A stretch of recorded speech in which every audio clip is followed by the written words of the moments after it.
this. I'm sitting in so much stuff. It's not even funny. The mess is about to go off. I'm gonna kick that. Hold on. Oh, man. Kick it! No, I don't want to kick it. We are kicking it. I don't. The computer didn't ask for that. Ah! Did you just throw your phone? It's not important. What the fuck are you doing? The only thing that's important is where I am right now. And right now, I'm here We with can you. play sexy on it. I am looking at sexy, but even though I look like a mountain and you look like a mouse in that chair, so. That's okay. Did you know my mom calls me Mighty Mouse? Did you know that? No. Yeah, that's like an old TV show or something. I don't know. It is, yeah. But yeah, so she called me Mighty Mouse. So that's funny. Like, Wait, am I getting the races mixed up? Mighty Mouse and what's the little... I'm not going to say Speedy it. Gonzalez? Yeah. Racist bitch. See, you said its name, and I wasn't, but I was like, this is going to lead into a very... I have never seen Mighty Mouse. I have no idea. I confused him with the Latino mouse. That doesn't help me. I don't know what Mighty Mouse looks like. True, but that's almost like... In my head, I'm thinking, like, this is that whole crap about all black people don't look the same. Well, okay, so at that point, are you going to compare Speedy Gonzalez and Jerry? No, it's Jerry's. Well, You literally just said we don't all people. But Jerry doesn't talk. Okay, well that depends on which era of Tom and Jerry you're talking about. First of all, I thought we were doing old school because Speedy Gonzalez has not been Well, no, but they're the same color mouse. Is what I'm getting at. The only difference is the fucking hat. Am I wrong? Like Jerry is brown. Jerry's ears are bigger, and bitch, what did you just say? You said overgeneralizing, like, oh, black people look the same. In my head, I was like trying not to be that racially profiler, being like, oh my god, all rats look the same, and then I need to stop because this thing. You just went crazy. Moving on, guys. We're still. I hope she edits all of this out because that was terrible on my part. Probably, but I'm racist towards rodents. I was a rodent racist. You know what was really funny? Speaking about rodent racist, Liam, did I send you those screenshots? That damn bug crawled on my foot. So before you finish that sentence, all my brain did was go to the nasty ass picture you sent me of that. First of all, so bad. No, viewers, no. She had the audacity to send me 4. It was cool. It was good photography. Okay, no.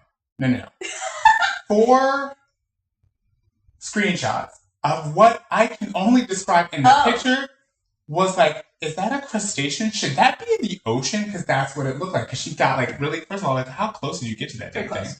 Here's the thing. When it comes to bugs, I hope you can post a screen of it. Maybe we should be able, if she can, in her production if I can edit it in, that'd be super cool. I want her to show a picture of this. I'll put it right here, maybe. Yeah. I don't know. Maybe we'll see. Of this weird thing that I thought was like a crustacean. It's a house centipede.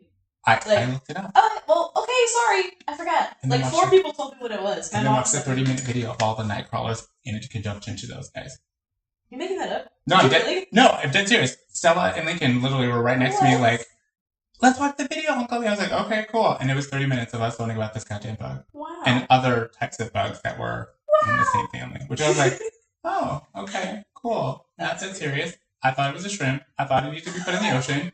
I wasn't sure. I thought it was a shrimp. But it was like curl. It was like, you know, snakes lift up their upper bodies a little bit, but the rest of their bodies on the floor. It kind of looked like it was going so I see what you mean by shrimp. It was either way nasty. And then she told me it crawled on her foot. It did, and it was like a feather tickling me, and it freaked me the fuck out. Even it was so I'm the worst earth sign in the world, just so everybody knows. I think, you know what? Earth sign? Yeah, Virgos. Virgo earth signs, we don't talk about or nature. Oh, neither do I. Taurus earth signs, I think they're like the camping koala bears. They're really? They hug trees and shit. I'm like, no, don't. I will definitely look before I hug a tree, just in case, because ants and stuff. I used to climb trees all the time, and I was like, you have to hug a tree to climb it. There's no way around it. I love how your insect of warning was like an ant, not like a spider or a snake or on the top of a rodent. I guess so. Because there's just, if you're gonna think about square inches on a tree, you're more likely to run into lots of ants than one spider. Because ants are just everywhere. True. In my opinion. We have gotten way off topic. So off topic. But maybe we'll do this as a beginner. No, because I was gonna mention the damn she's Snapchat. Hold on. Oh. Stop. She's using lots of profanity before Memorial Day weekend. Again. Yeah. So I was like, what did I say? I feel like my microphone's doing it again where it's running from my mouth. Oh, I was like, you stay outside with your crazy looking ass and leave the roaches out there. Can we talk about that dialogue? Because I looked at that dialogue and I was like, that is not my Sierra. No, that's how I talk with, like, that's, so like, I'm referencing talk with my best friend, Liam, who we mentioned earlier in the podcast, like in season 1. But yeah, like, he was just, we were going back and forth about this damn bug, and he was like, so I was freaking out, I was sweating after this bug being on my foot, and I was like, dude, look at this thing, and then he starts spitting facts at me, like, oh, they do this and that. I never knew that. And they eat and I was like, bitch, stay outside with your crazy looking ass and leave the roaches out there. So, that's what I said. I can't. So to Liam, I'm gonna shout out to you because when Sierra texts you some weird ass shit, 9 times out of 10, it's because she herself has not navigated what the fuck it is. She's kind of like, oh yeah, 100%. It's so first thoughts. Per my blind friend expectation bond, it's like, dude, I'm sending you this, so what is it? Figure this out. I don't know. I need to figure this out. Like, were you supporting him? Yeah, like, I'm like, if it was, like, I did the same thing. I was like, okay, girls, okay, what the fuck is this? Like, is it gonna kill her? Is she gonna be dead? You go to the hospital? Like, that was, I guess that was just, like, the vibe when we met, the, like, demeanor that you gave me is like, when I give you something, like. Actually, I just wanted, like, a bunch of dead throwing up emojis. That was all I wanted from any of you. Just vibing there for a second and going, we took it way too seriously. We both went on, like, National Geographic, like. My mom did too. She sent me a whole article about it. Like, so my friend Tip is the only one who actually met me where I'm at. But I want to recognize that this is not a reflection of us. This is how we show love and support for Sierra. Yeah. We give her factoids instead of emojis. And now you're telling me, like, I would rather be loved and appreciated. Just in that moment, I was having oh god, I had to stop. I was listening to an audiobook for work while I was doing some stuff when this bug was crawling on me. And I was so out of it. I couldn't even listen to an audiobook. Like, I couldn't focus. I was sweating. That thing was on my foot. I was like, it moved pretty fast. Wasn't it, like, quick? I didn't see it move. I only felt it move. And then once I freaked the hell out, it just froze. That's the thing. So you had a phantom moment where I just felt something, and then in the corner of your eye, you're like, yup. That's and I just moving. Jumped. Oh, that's worse. Yeah. That's worse. It'd be different if you're like, oh, it's crawling my foot. Cool. No, I didn't even I think you probably would have kicked it and it'd been like a mess. But I don't know. I still don't even know if it was on my foot or if it went like crawly like this and sort of like went like that. I couldn't even tell. Well, it was based on my research in my little 30-minute bug video, they don't necessarily, it's got 30 legs. And they kind of like, when I was watching the guy pick up a couple of them, they kind of do that, but they like sideways. But they curve up, like they kind of hug. They don't really go like. That's probably they don't detour. They're like, and I'm gonna hug you. So he just like he did a little hello, and I said, "Fuck you." We're like, fuck. Yeah, right, exactly. But then after I freaked out, he was like, "Wow, way to discriminate against those bugs." Because I was like, "Do that shit outside. Don't bring that shit in here." And I don't think that's discrimination. He said, "You let it live." He said, "Buggus." No, I didn't. I killed that bitch. Okay, that part was left out, ladies and gentlemen. We are not. I smashed it with a yoga block because I was afraid it was going to be crinkly. I didn't want to feel it. Choice was. That's really all I had there. Namaste outside. Like, no matter how many tissues I had between my hand and that bug, it was going to be hardy and crunchy, and I didn't want to feel it. Oh my god! Because it just looked like that. Your word pictures are taking me back to literally where I'm feeling it between my fingers and hearing it like a phantom. I felt fuzzy like for hours after that. Phantom crawls all over my body for hours. Officially, viewers, I hope you like this because I feel like this is going to be our small little short. Like I feel like this is. I could just cut this and put it. I think we need to just have this like the bug moment. Oh yeah, the bug moment. Like bug shot. Absolutely. Oh wait. And then after I smashed it with the yoga block, some of the legs fell off and they were still moving on their own accord. Like how like when you get squid at a restaurant and then sometimes after they. No, I don't know what it's like to get squid at a restaurant. Not even calamari. Like okay, fried calamari. Remember, I was so scared of seafood for a long time and not knowing the difference. Oh, yeah. that's right. And then my friend, one of my good friends, he... allergic to shellfish? Yes. Yes, well, okay. Here's the thing. I forgot. When I was a kid, there was some shrimp, and then me, and some itching, and some crying, and some tears, and some not breathing. So at that point, at that traumatic moment in time, I was like, well, fuck it, I'm not going to touch this shit ever again. Yeah. My twin sister can eat and do all the things with the seafood. I just... Right. I don't want to fuck with it. No, that's good. But, like, in case you didn't know, sometimes when you get shrimp, especially if it's not fried but just cooked, sometimes it still moves a little bit because there's just like that nerve. I don't know what that's called. It's an entryway for me to be curious to go to an allergist and get it because she's talking about how it's still gonna fucking move. I don't think shrimp counts as shellfish, so you could probably eat it because there's not a shellfish. Like it's seafood. It's like trying to say salmon might be shellfish. It's not the same. I don't know, but you'd probably be worried about it, like cross-contamination in the kitchen. Like, frying shrimp was frying. Because I like sometimes when I've had those moments where I'm like, that tastes like seafood. There's a little itch happening, but again, I don't know if that's mental or placebo or whatever the case may be. But I'm too much of a chicken shit, and I don't want to deal with it now because I'm 40, and what if something? I have too many other health things that I'm like, the last thing I want to do is worry about fucking everything. You've come to peace with not being able to eat seafood for like your entire life. I'm like, I ain't missing much. You just won't be able to live in Asia. That's all. There's nothing wrong with Asia. You wouldn't even fit in Asia. You're so damn tall. You hit your head on everything. I think, but I've heard this thing about international, like black people, black men, just black. Okay. Black in other places that are not predominantly black people across the shores. Right. Are more attractive, more sought after, and more like exotic. Well, yeah, I mean, technically, there's work. We're considered exotic, and I'm like, in the United States, I ain't shit.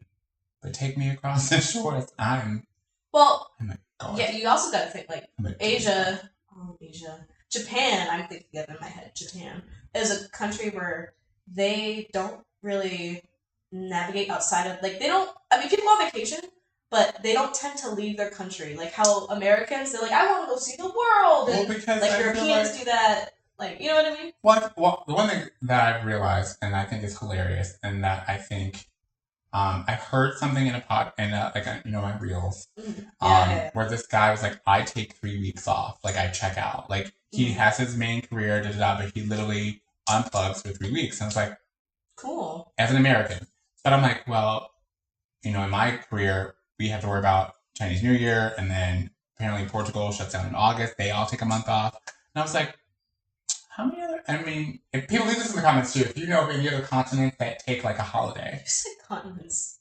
Continents. Countries. There you go.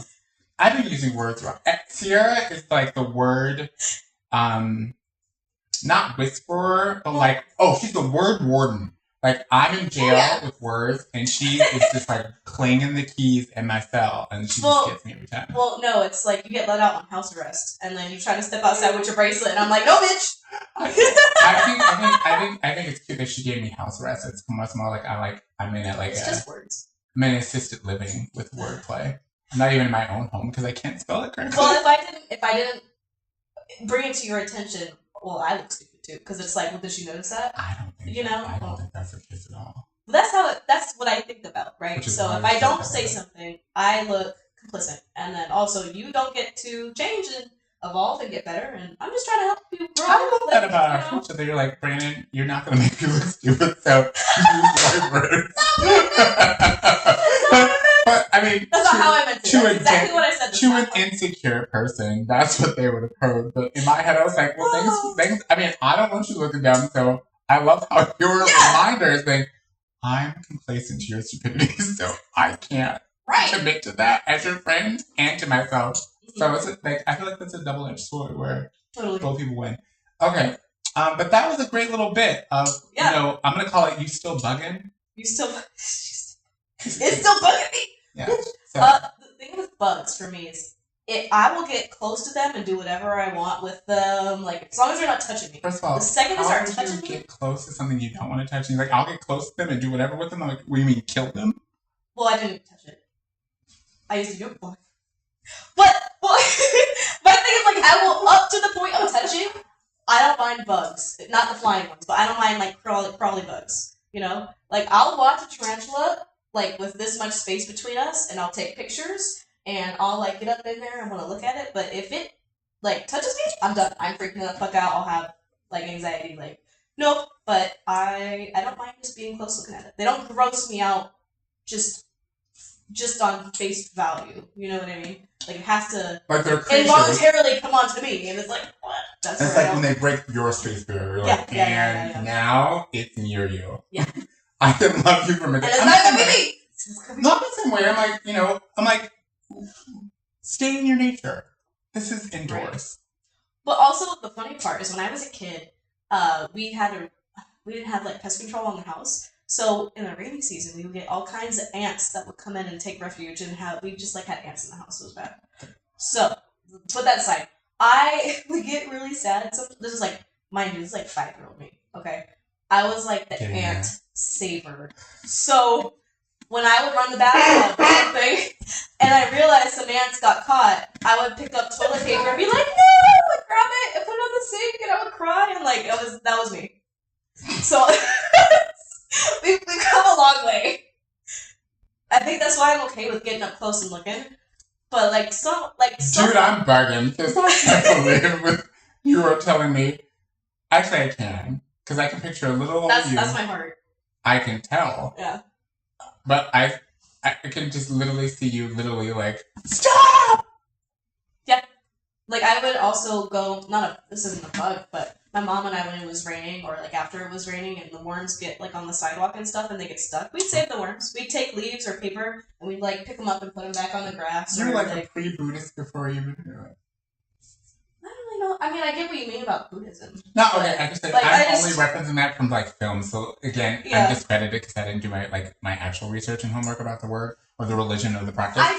I was of the mindset like life mattered when I was a kid, and it would devastate me when things were like if I had the notion that they were in danger or they might die or I don't know. It didn't matter what it was. I just had a big heart. So you still have a big heart. It's a lot more. Well, it's a lot more fun too. It has bricks like this little building that I'm looking at that looks like a bunch of crickets are trying to come through it. Speaking of bugs, but because I'm bugging. Either way, this was a fun little talk about. Yeah. I think we should do more like this where we just find a rando and then be like, it's gonna happen. A rando before the. It's gonna happen no matter what. I can't do my double word today. I was trying to do a rando and a rando for our remix, but I'm like, that's not right. No worries. So we're actually gonna talk about obsession when it comes to like how. But first, before we do that. Oh yeah. I'm Brandon. And I'm Sierra. And this is Small Talk is Lame. Still podcast. Still. Sorry if that intro was like... If I keep all that stuff in the beginning, that was a lot before the intro. And apologies. Welcome to, this is season 2. Yeah. Episode 3.2. 3.2. Yeah. We started off with we had a really good flow when we were talking about obsession. And how, this season's all about passion, obsession is a very misguided version of what people assume is passion. And like off the deep end. And I guess when we last talked about it, I was in this place of, like toxic obsession, or is there, I now when I think about it now, it's like, is there a healthy version of, there's nothing healthy about obsession, I don't think. I think they can't live in that house. No, I think the healthy version of obsession is where it branches off into dedication, like what you were talking about before. Because you really, like, if you're going to be intensely dedicated to something, there has to be like even if you take, for instance, a master's degree or a PhD, right? You have to be obsessed about something because you have to write your thesis. You have to come up with an original idea and say why it matters. And there's a lot of dedication that comes into that space, and but it is obsession. Like everyone has a reason for getting that high of a degree, and they're hyper focused on something. And as long as it's directed properly, like I think that's probably the line. But go ahead. No, the funny thing, we tried this off the air, and I was still trying to find is there a bridge? Like I don't think it's a bridge. I think it's one of like stick stone. like, I feel like the road to, like, what we're trying to, like, the road to the experience of passion, dedication, whatever else like that, I feel like it's on the same, like, dirt, but one's a stick, one's a stone. Oh, okay. It's still a path, but they're not the same mechanics to, like... Oh, I agree that they're not the same. Yeah. But if we're going to talk about, you know, the extremes at both ends of the spectrum, they're gonna differentiate themselves towards the end. Everything in the middle, I feel like, probably would be regular passion, and then as you go towards the extremes, it starts to segue into other pathological type things in their own way. Sure. So I don't think it's dishonest or unfair to say that obsession could be positive in certain contexts. But that's the thing, though. It's in a certain context. Yeah, and I think I want to take that and be like, okay, so let's apply those layers into people, into experiences. Me personally, people. Maybe not places so much, because I feel like places don't really do that kind of thing. Like, I'm not obsessed with them all. I'm not obsessed with. Oh well. Like, some people are like, I'm obsessed with Target. I love that. I disagree. You can't do that, and we'll get into that later. Oh, okay. I mean, the only time I had to deal with a person maybe who was obsessed, and I'm sitting way away from the camera, you don't see anybody either, is one of my exes just could not accept that it was over. Like, oh, right, that story. Like, okay, yeah. It was in a violent, not a violent, I don't. Can you bring your mic closer? You're gonna sit like that, just bring it closer. Oh. Yeah, there you go. It was violent. No. It was in this weird space of, like, actually in two of my relationships where I was like, wait, what? How? Your actions led to me feeling like this is an obsession of yours. I'm not a part of that choice. But now I need to explain to you why you showed that. Like, let me rephrase. So you had somebody that you were dating where there were certain actions that took place that were obsessive. It was obsessive behavior. It was obsessive about something. Is that right? Yeah. I mean, to my eyes, in those moments, I was like, "You're obsessed. Like, this is with people, places, and things." Okay, so just, and then that made it difficult to have the relationship. Yeah, they were not, like, when it comes to, like, they were rigid. Well, it was, like, selective. Like, you showed more connection and growth and commitment to, like, it was like all the other outside things of our relationship versus the relationship itself. So he wasn't, the attention was getting taken away. Like, this was like, this was like, okay, security blanket, comfort zone, but, like, real connection, real, like, I don't know, in a relationship, like, when I think of relationships now and I look back at these ones, I'm like, I was just, like, good on paper. Like, it was the perfect security. Yeah, like, I was the security of, like, the trophy, the insert here. I realized that. Like, I was the insert here. So then, when I started realizing that you weren't satisfied with that. Yeah, like, my worth was just like, okay, I'm letting that define the worth of me and the relationship while I'm watching them show different energies and frequencies to all this other stuff. I'm like, but I don't get any of that. It's like what Carrie says, like, she gets Mr. Sparkle and I get Mr. Sit on the couch and do jack shit. Right. Yeah. So there was some envy going on, and then when you brought. So did you bring that up and then did you fix it? And then I tried to bring it up organically because, at least for me, I always say there's 30-70, 50-50, 20-80. There's some, it's not just the other person. Yeah, there's some participation points, period, that I have to own regardless. But when it came to, like, trying to come to that place of being like, okay, I'm going to take my 20%, And I would like you to take yours. And it just wouldn't happen. And so or be like, what do you mean? Are there points, not candy pieces, or, like, dots? I was like, what do you mean? Like, what? Okay. So they just didn't see their behavior in the way that you saw it, is what you're getting at. Yeah, like, the relationship ideology as far as our communication styles and how we talk to each other. Our dialogue just was never. I don't know. I'm thinking I'm getting off topic of why I consider they obsessed people, but because when it ended... Well, no, it tracks. I'm keeping it on topic. When it ended, when I got strong enough to say, okay, this I can't, then it was like, explain to me why. Why is it, like, I don't understand this feeling. I'm like, oh. Well, that's why I asked you to bring it up before. Because if you hadn't brought it up before, and all of a sudden you were just like, I'm out, I could see where the shock would be like, what do you mean? Like, you know, but if you had brought it up multiple times, or at least once, once. So, like, to the point where I was like, so cognitively begging, like, just own it. Right. Like, or like, in one situation, it was like infidelity. Like, just own it. Like I've tried. They double down. I've tried opening the relationship. No, did they double down? No, they tried to get smarter, but just got dumber. Oh. It's almost like... So, like, just lies, or just like, dumb lies. Like, you've got easily keys. proven. Yeah, like, you've got keys to go rent a car. Like, you've got keys. Like, go test drive. Yeah. But don't lie when I'm like, oh, you picked the Lamborghini today? Oh, no, it's a Ford. Bitch, this is the Lamborghini key. Okay.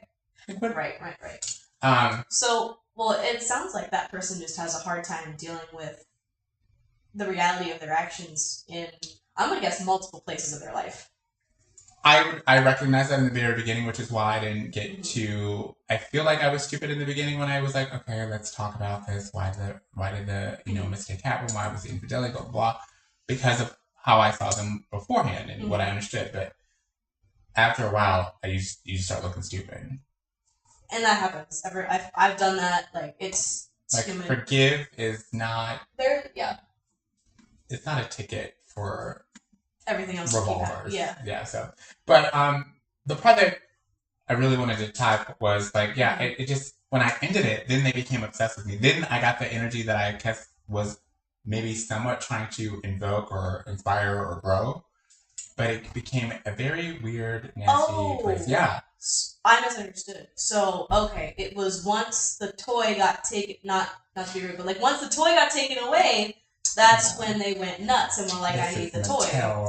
That was, sorry, I'm just like, I was thinking like dogs. That reminds me of my dogs. Not gonna lie. Like, they'll not want a toy at all. It will have laid on the floor for like 3 days. They won't have touched it. As soon as I go put it away, they pull out the cubby, they bring it back out. It's like that you know what I mean? Like, you know what I'm saying? Yeah, because our dogs, like, Sasha would care less about a bone, but if Buddy picks it up... Oh, that too. Yeah. She's like, dude, it's my bone. Even kids do it. Like, I watch my niece and nephew do it all the time. Like, you weren't even talking about the television. You weren't even looking at that. You were in the other room, actually. You were in the other room, and now all of a sudden you're in here talking about jelly beans. What? Okay. Yeah, exactly. Yeah. So I feel like that kind of obsession was the hardest for me to kind of look at and say, where was all this before? Yeah, because, and then to resist it, as like, now I'm getting what I want, but I had to punish you, but that's not like... That's typical, like, really typical immature behavior. I'm not gonna lie. It's very, like, people who... It's my track record, guys. No, not you. I know, but them. No, but I've had, that's your... I've had repeat offenders. Yeah. So it's okay. So, yeah. I mean, yeah, until you start to really get picky. Like, I can definitely remember, like, a distinct time in my life, my dating life, when I got picky. And there was still, even after I got picky, there was still someone that, and didn't fit what I needed, and I let that go for too long. Mm-hmm. Then, after that, I met my husband, and it was like, and I just knew, and I was like, that's it. You know? I feel like I used to believe that once I went through all that kind of, like, shitty crap, that once I knew, I would be like, okay, cool. So kudos to you for having the no part, because ugh. I think it's rare. I think it's rare because people aren't always honest with themselves about what they want. Well, I've been hearing that a lot, where, you know, and you don't have to worry about this because you're married lady, but, you know, people who are searching for that person, it's like, well, those characteristics have to exist in you first for that person to see you. So, like, maybe not always. I think it's a little different. Like, specifically for like hetero relationships, they're interesting. Well, no, because if if a woman is going after a man and she wants certain qualities from a man, let's just say that they're typical. Like, they're highly professional, they've got a good job, they're maybe not stoic, but like they're stable, they're secure, they're dependable, they're strong, they have if you go and put those same characteristics in a woman, men are going to gravitate towards that because men don't care about that in the same way that women value that in a man. And marriage has 100% taught me that. If we're going to talk about one-to-one, if I want this, I do this, very point blank in a sort of binary kind of way. I don't think that's right. I mean, I went in two different lanes when that all started going. I was like, oh fuck, let me find the lane that I want to really bring to the table. Let's do both. The first lane is, I think every marriage is different. I think every relationship is. Absolutely. Well, I think you can do it any way you want to when it comes to your connections, commitments, marriages, blah, blah, blah. I feel like the reason why we have so many, or had so many, or see so many, or witness so many, or hear so many people's, oh my God, he left me for the blah, blah, and or this, or I cheated, blah, blah, blah, blah, blah. I was a child of a father who literally just was like a Rolling Stone. And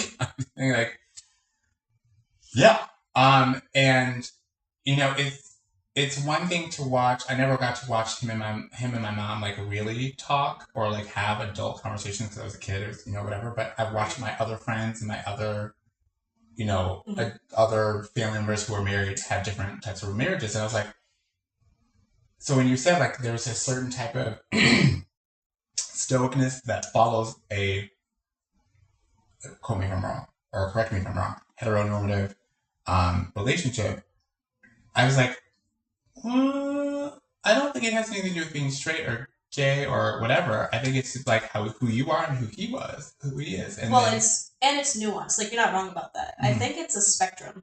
So obviously there are going to be some men that don't mind if the woman is more, I guess typically what you might consider masculine, very career oriented.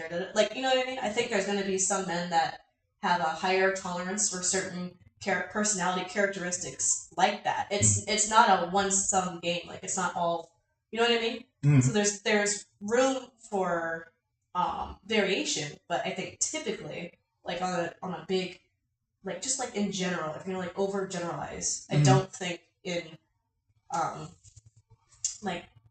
typical hetero relationships that it's one-to-one like that. I just don't. No, I would be kidding myself if I said that's how my marriage was, because it's not. And I know and the thing is you see a lot of marriages on social media where women are that women in power kind of mentality. That works for some people, but I don't think that's the majority. That's the problem, I think social media over portrays that as normal. And I don't think that it is. And I've seen that. I've got a really good dipstick on that with the women that I see in the Navy. Okay. You get to see so much of the population with being in the military. So much. There's types of walks of life that you couldn't even imagine existed until you look at somebody and go, oh, there it is. It's just in front of your face. Right? And it's just not, I don't think that's the norm. I don't.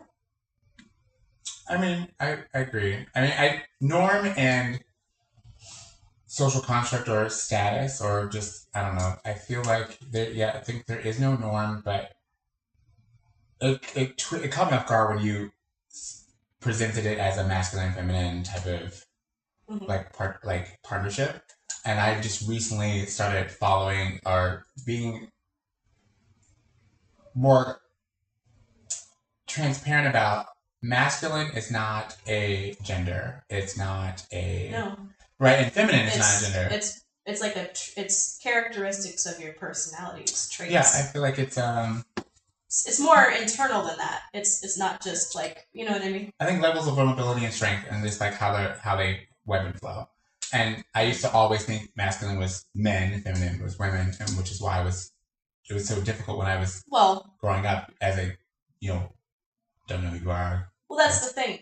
they are tied to the sexes, but they're not exclusive. That's the thing. So there's trends within men and women where those traits do tend to fall just naturally and settle the way that they do, and then you're going to have variation within those traits, and there's nothing wrong with that.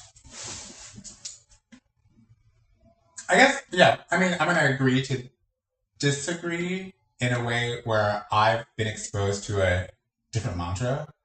Tell me.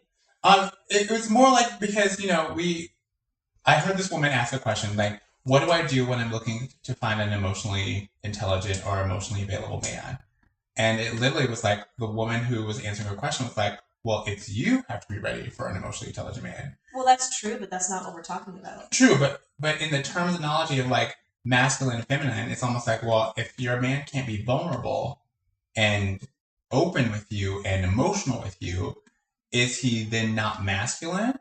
No, because I think what people do is they conflate that type of stuff with femininity when really it's just a different level of maturity. Mm-hmm. I think adults in general, if you stay in certain you hit certain glass ceilings until you really want to dive in and do the work, and the type of things you just described, which were like emotional vulnerability, being open, and which also requires some internal stability, right? You have to be not at peace, but like you have to be grounded a little bit. Like if you're just flying off the handle all the time because you're so emotional, that's not the same as being open. Well, that's not self-aware. That's not self-regulating. That's a completely like you're in a whole different womb before you can even get to this place. Yeah. Right, but if you're mature, then you can have that relationship with somebody else. And I agree that if you have an immature and a mature person trying to have a relationship, that's not going to work. But I don't think it has anything to do with masculinity or femininity per se as exclusive within like the sex binary. I don't think. Okay. There. You know what I mean? I wish I had the exact quote, and once I find it, I'll send it to you again. Sure. Because that's it. It just stuck with me for a little bit, and then we started, as I started to go into understanding how one presents themselves and how I used to get so many mixed messages, be like, brain ain't you feminine, brain ain't you this, blah, blah, blah, blah, blah, blah. And then I just stopped giving a shit. And then I just said, you know what, fine, my recipe is this. I'm 40% Jack, or 40% Will, 30% Jack, then the rest of it's a mixture of Karen and Grace. But, are those Will and Grace Georges from Will and Grace. Oh, okay. Gotcha. That was what the argument was about with my brother-in-law. Wait. Yeah. We had a conversation. We'll talk about that offline. I don't want to air that out here because that's unprofessional. But yeah, that was the spark that led to because of my obsession with the sets. Because I was getting excited about the history that was on like you guys need to get. It was like a snarn. What? Snarn. I had a snarn, guys. I just snarn. Oh, these are gone. Yeah, just snarn. Anyway, there was I don't know when and where Will and Grace shot, but it looked a lot like another set that I was familiar with of another TV show that I loved. Right. And I was in case I don't know, she was a child actress. Right. And just out of the sheer history and the love for how that happens in you like got a little bit of memory written in there, like. Well, no, from a production standpoint, because I've been on the set of Friends. I know how that looks, and so it's kind of cool if you took all the stuff out of the Friends coffee shop set and update all the furniture. There would still be people who would be able to go, "That's that set," because they just know. And I was having a moment of like, "Oh, that's so cool!" And there was just it was like a miscommunication, and everyone was drunk, and I was a bit too much. I was a bit too into it. I was a bit too obsessed with that moment, and that's how all that started. It was my fault. So to that, I'm gonna say, do you think that was when a passion turns into poison? Absolutely, but also alcohol was involved, and I was. I feel like either way because I put that scene in two different places when we originally talked about Off Together. Yeah. But in my mind, I saw two narratives. Like, if it wasn't that, what if it was something that was, like, maybe in the same realm, but for them. And you connected with them, but you had a much deeper, like the same channel. Yeah, like you had a deeper channel to something that they were like, oh yeah, I love that. But you're like, no, I'm in that. Like, I don't know if that's would have had the same thing. Went. What would you ask me? Well, like, would it have been so intense if it was a mutual, like, we started on the same playing field and then like, probably. I went to the gym more, so I got bulk here, but you just did cardio after a while. The thing is, I wasn't even coming at it from that perspective, so I wouldn't have gone that way. Okay. Even if they had gone down that route, it's not a dick measuring contest. Like that's not the way that I was just solely having an historical moment, and it was like going to a museum, and I was like, oh, like you know what I mean? Yeah.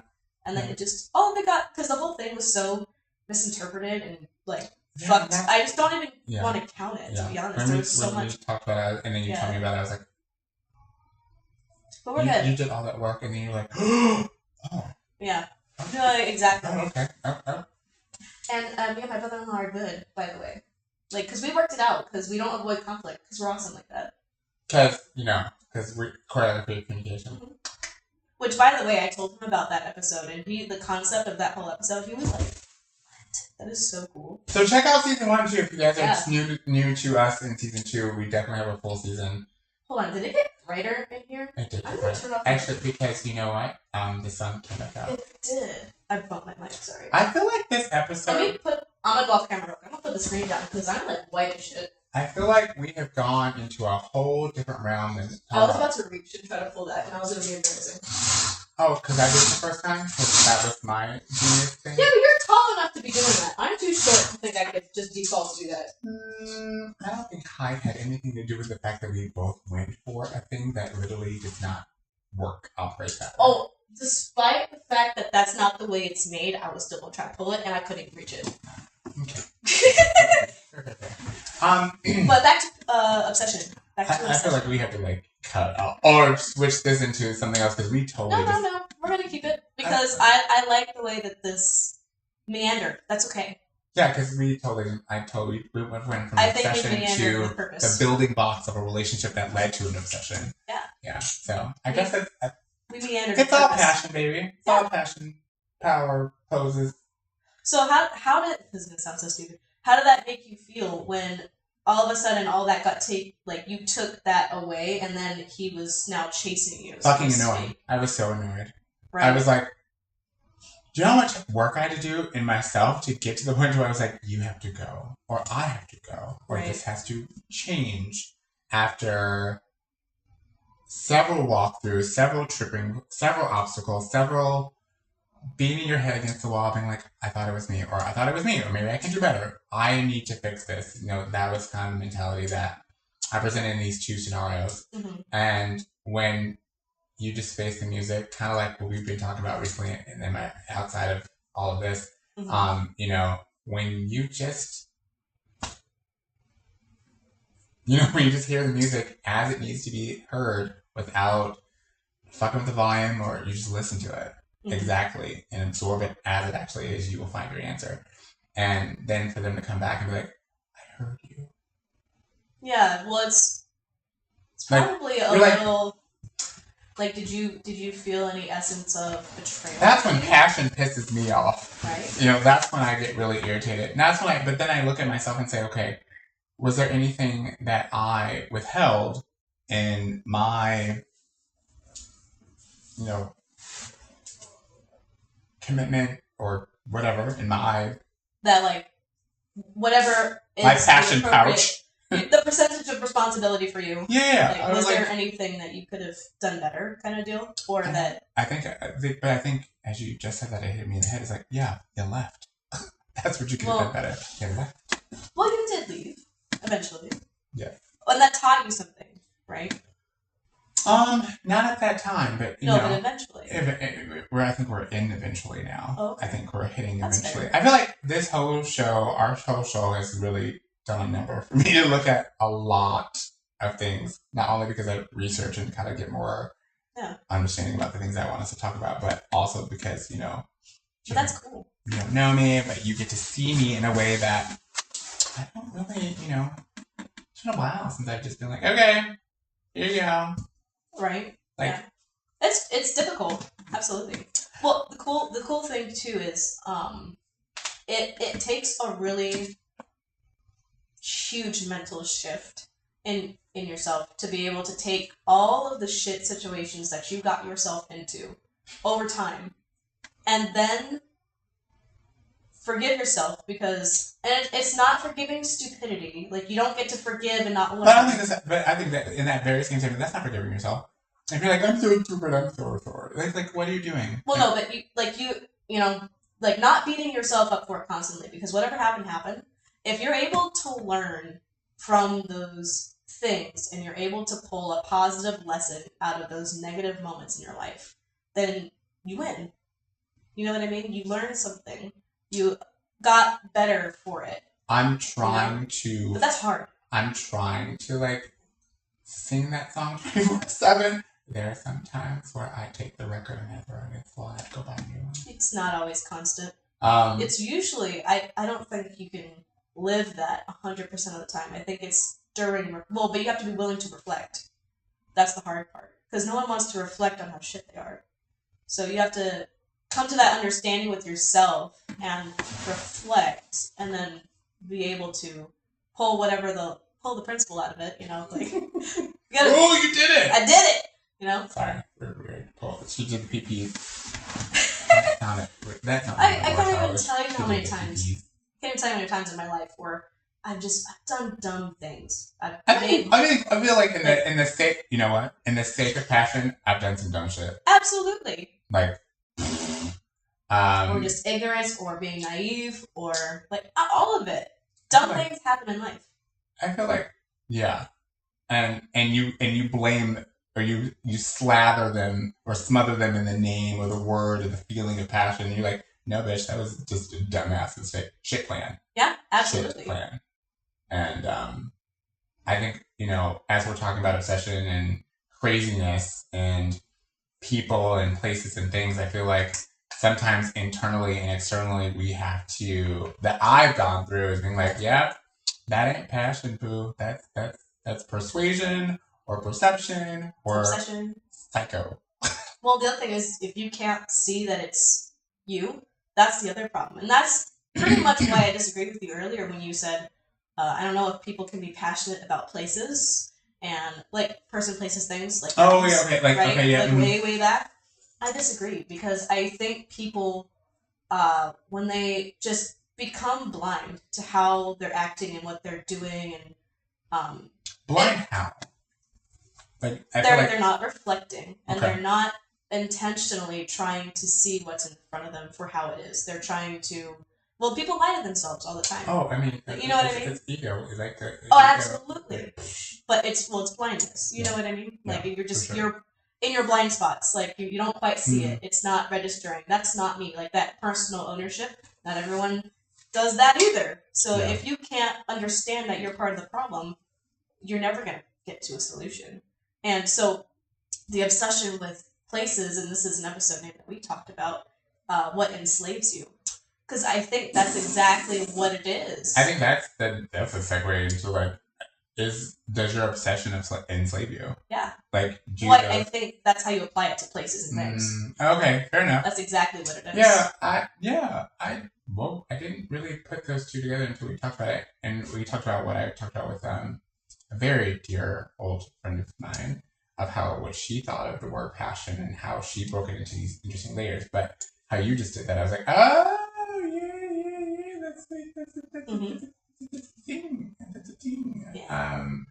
But man, I remember that question you asked me. Yeah, what's going on? Last in the first episode, in the first part of this, and I literally was like, I can't begin to tell you. Oh wait.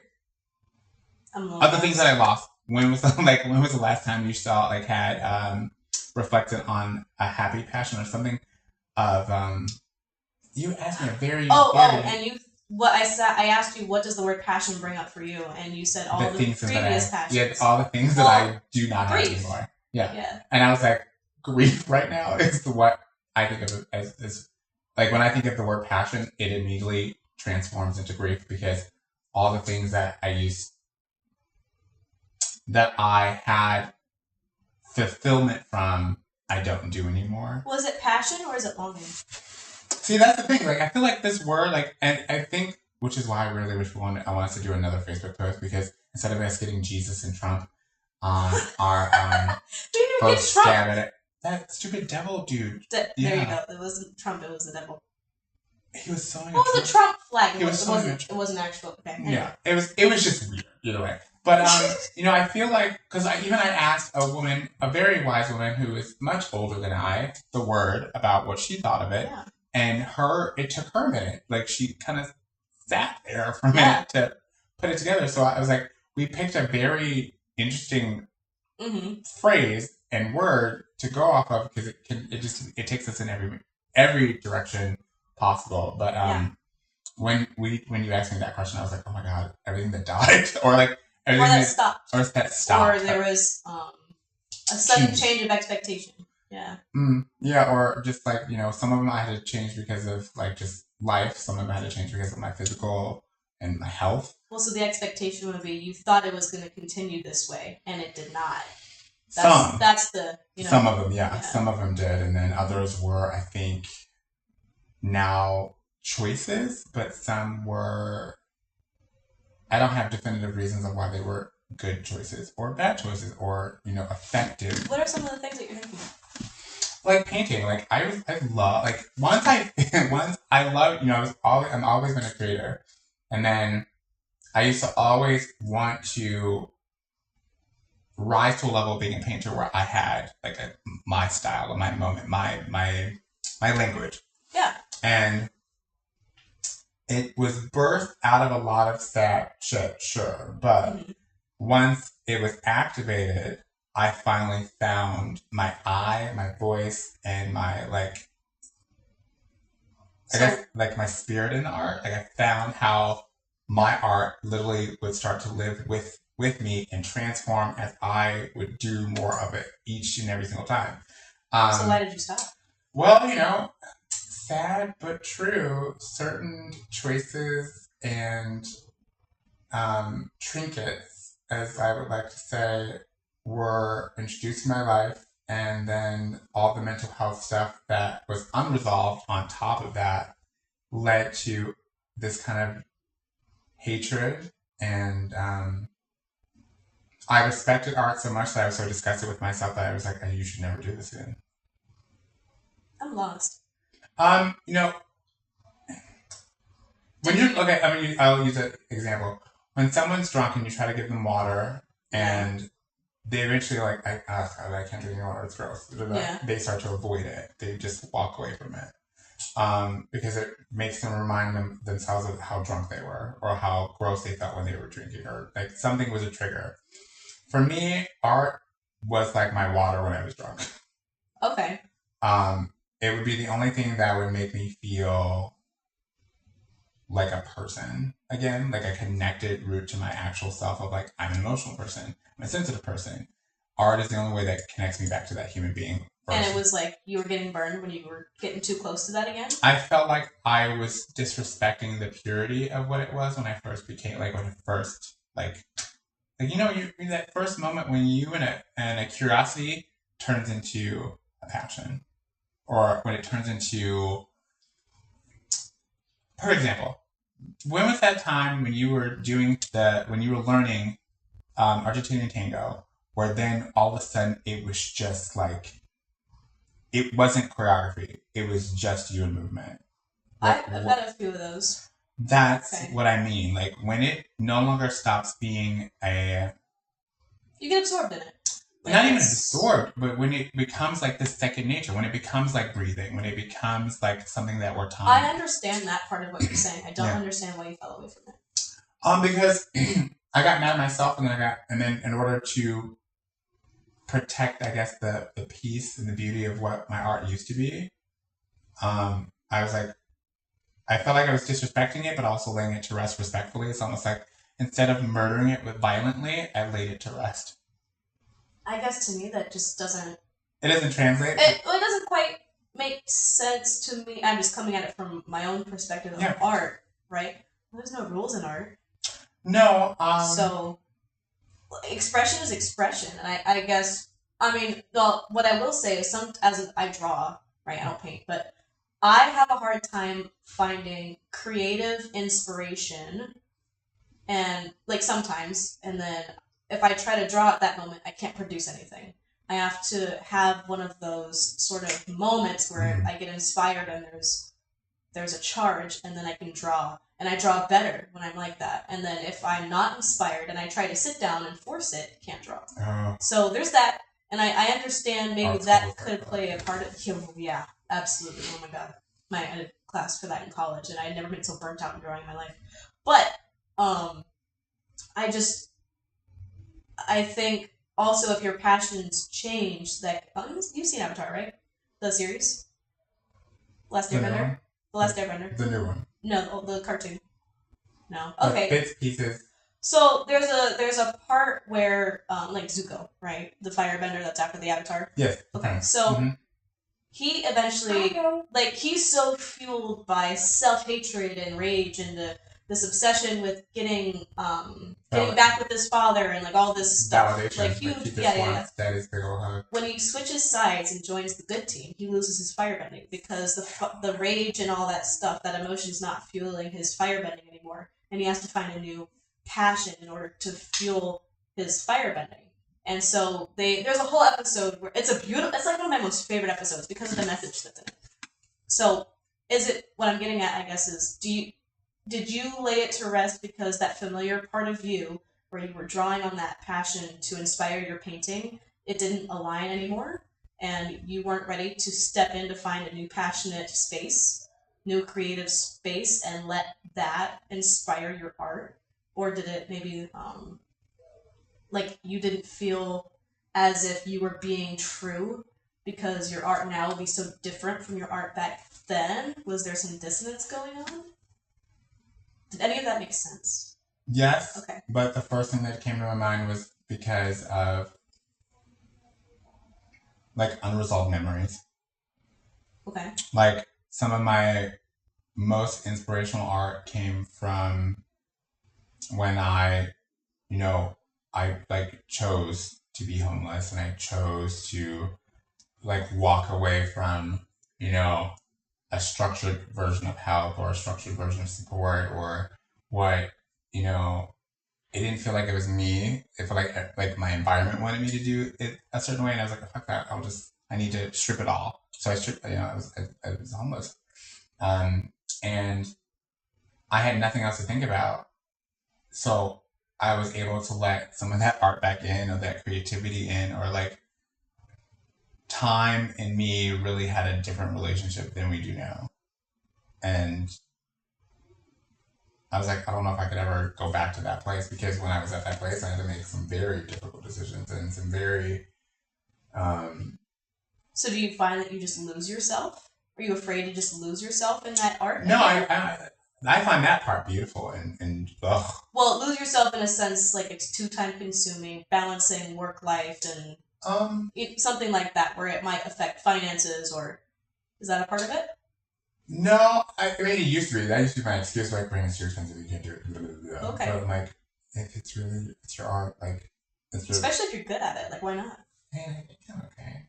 You always get better. Yeah. You know that's cool, but that's the thing. Like, it's just like if you enjoy it and you love the process and you're semi good at it and you want to get better at it. Like, where's the I understand taking some time off, but I don't know if it needs to be permanently laid to rest, I guess is what I'm getting at. It doesn't quite add up to me. I see your point, and as we're hitting this, I'm looking at the wall that it's been sitting on and being like, yeah. Okay. This is why our conversations literally sometimes I don't even pay attention to you viewers. I'm like, we're really hitting some nails here. Yeah. But that's just, as you told that story, this is what I heard. And there were just some disconnects that I was in love with Tucson. I think that's probably what it is. There are some missing pieces. There are some loose wires that haven't been reconnected to kind of turn the lights back on. So, and maybe that's where the work is. You talk a lot about people just doing the work, and I talk a lot about the damage done from outside, like, the tornado. the work is rebuilding, but you can't do shit about the tornado. The tornado was something out of your control. They could predict it and plan for it, but until it's in your shit, fucking up your world, you can't, there's no amount of preparation you can do for that uncontrolled things in your life. So, well, but also, do you remember way back, I said one time with you off camera, like, I don't think that you on your own solely negotiate your identity. Like, other people need to be with you, and it's good to have friends that will check you and say, hey, this is not right. This is fantastic. And that's how you become a better person, and that's how you can find the ultimate version of yourself. I think that's exactly what it is. Sometimes you in your head, you tell yourself certain things, and like with your artwork, you had justified it within yourself to lay it to rest, when I was just very unclear. I was like, why? It sounds like you should go do it again. It doesn't make any sense, And so we were able to negotiate that for a quick second, and then you realize maybe there's some unfinished business there, and that's really all that matters. Because then you're aware of it, and you can choose to do with that what you want. True, and I feel like a lot of people, don't have people in their lives that do that, or if they do, and it's their therapist, and it doesn't resonate the same way, that's layered. Yeah. Or I feel like just like why we did the first season, it's like people just don't know how to like sit in the room with us anymore. Right. And even now, I mean, I'm not gonna lie, it's like part of me is like, out of your skin, and the other part is like, I'm sorry. No. It was not a bad thing. It's more like this is what truth is, and this is what reflection, transparency, vulnerability among two people who respect each other, and absolutely, who I try to leave my ego out of it as much as I can. But when you have to hear yourself in a moment of what you thought you saw in yourself, it's almost like you just took some more dust off the mirror that you've been looking at your own reflection. And I'm only referencing that from How to Think Like a Monk because I love that excerpt in the book. But I feel like, I agree with you. But I feel like also, I want to know if viewers have gone through has a passion of yours turned into an obsession? Or have you, quote unquote, laid it to rest? Yeah. And have you asked yourself why? And is there a moment of reconciliation, reconnection, recommitment? Or is it really just more, is it a resurrection, or do you need to let it rest? I think sometimes it's okay to let it rest, if that needs to be the case. And in your case, it just wasn't quite clear to me. But, so there's a time and a place for it. We're not saying, you just start questioning everything in your life that you ever stopped. Don't, because you will literally be stuck. Yeah. I tried doing that recently, and it's the stupidest thing in the world, to try to question everything at once. I feel like personal development should be done in small doses, period. I remember the first... some people can take large doses, and some people can't, and do what's best for you. All I know is my first introduction into PD, which was, I think The Slight Edge by Jeff Olson, and then it just kind of like tumbled into all these other types of illuminating thoughts and thinkings and behaviors and designing your life by your way, blah, blah, blah. And it was like, oh my God, there's all these tools to help people solve their problems in their life, and nobody's fucking doing it. Oh my God, why? All my friends are so sad. Yeah, I don't get it either. You just gotta pick up the tools. It took a minute for me to not feel like I was the one saying, guys, it's really blue. And I was like, no, it's been purple the whole time. I'm like, no, I swear, it's blue. Just you gotta go a different turn in a circle, but I did a triangle and a square, and I got to see blue. If you just do it, and it just was so devastating. I was like, oh my God, all my friends are sad and devastated because they don't want to shit. And then I was like them. That's, even worse. So then I was like, I was a part of the obsession of doing nothing. I was part of the passion of doing... staying mediocre, whatever you want to call it. Like, it's... Still. Staying still. You've been staying still, peeps. Oh, yeah. But yeah, it's interesting. So that was, I think that's a very poignant, I think that's a very eye-opening, I still have a light. So for me, just so my viewers know, when Sierra hits me with a good juice and the light bulb goes off, it doesn't like go off. It just kind of like starts. So I have to get a new one because there's too much energy in that one. So I'm putting a new one up there. So I'm gonna pick that one up later. Because otherwise I'll keep thinking about what we just talked about over and over again. So okay. Yeah, because I love when as a former people pleaser, I don't have people that I am always a person going, no, you're fine. Let's talk about you. Let's walk through your scenario. You know, let's look at all the tools that you need. Mm-hmm. Did your mic just die? Did both our mics just die? Apologies for the quality. It just went way down. We'll stop it here, and then what do you want to talk about next? What do you think? You up in that ditch. I think you know what. I want to switch gears. I want you to pick. I feel like I picked the last couple of talking points. I know you had something really powerful. The enslaving one. Yeah, I think I want to talk about or anything. Well, we're gonna consult our episode list and we'll be right back. But this has been Still Podcast with Sarah and Be Money. No, I'm just kidding, Brandon. We'll talk to you guys later.